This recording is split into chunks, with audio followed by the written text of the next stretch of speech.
dagaalka ka socda gudaha dalka Suudaan oo yeeshay waji cusub iyadoo wararka ka imaanaya gobolada ku yaala dhanka galbeed ee dalka Suudaan ay sheegayaan in kooxaha hubaysan ay xusuuq u geysteen dad barakacayaal oo iskugu jiray haween, carruur iyo dad waayeel ah.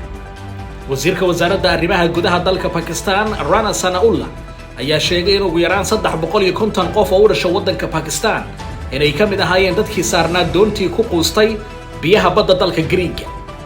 qaramada midoobay ayaa si kulul u cambaareysay weerarada ciidamada Israa'iiliyiintu ay ku qaadeen magaalada Jenin ee daanta galbeed ee dhulka Falastiiniyiinta. Qodobadaas iyo qodobo kale ayaynu kuga haynaa warkeena haddii ee baydmo.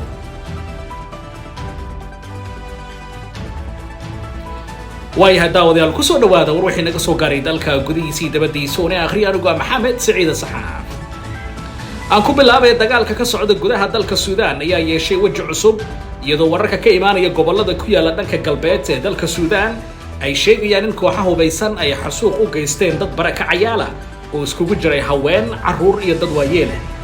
wararka ayaa sidoo kale sheegaya in kooxaha hubaysan ay xabado nool ku fureen boqolaal qof oo shacab ah iyadoo aan weli la ogeyn tirada saxda ee ku dhimatay ama ku dhaawacantay falkan ka dhacay gobolada dhanka galbeed ee waddanka Suudaan.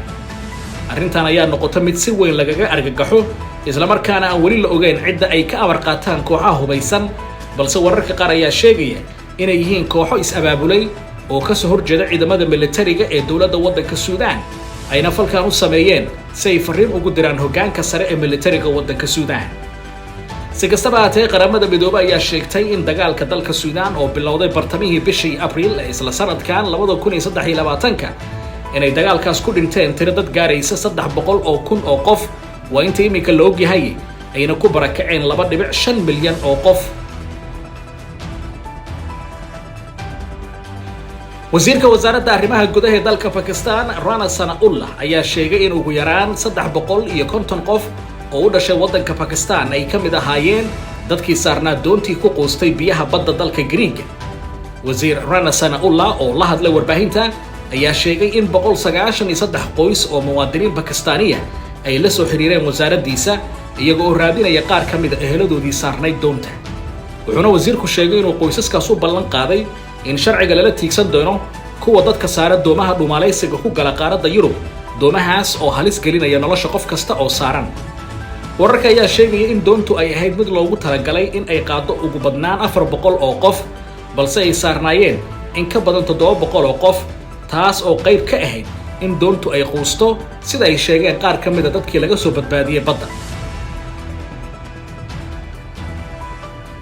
qaramada midoobay ayaa si kulul u cambaareysay weerarada ciidamada Israa'iiliyiintu ay ku qaadeen magaalada Jenin ee daanta galbeed ee dhulka Falastiiniyiinta.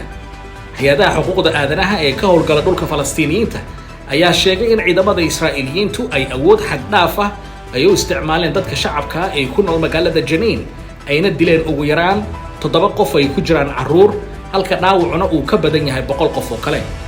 qaramada midoobay ayaa mar kale ugu baaqday Israa'iiliyiinta inay dhowraan sharciyada xuquuqda aadanaha ee adduunka u yaal isla markaana ay joojiyaan dhismayaasha sharci darrada ah ee ay wadaan dhulka Falastiiniyiinta.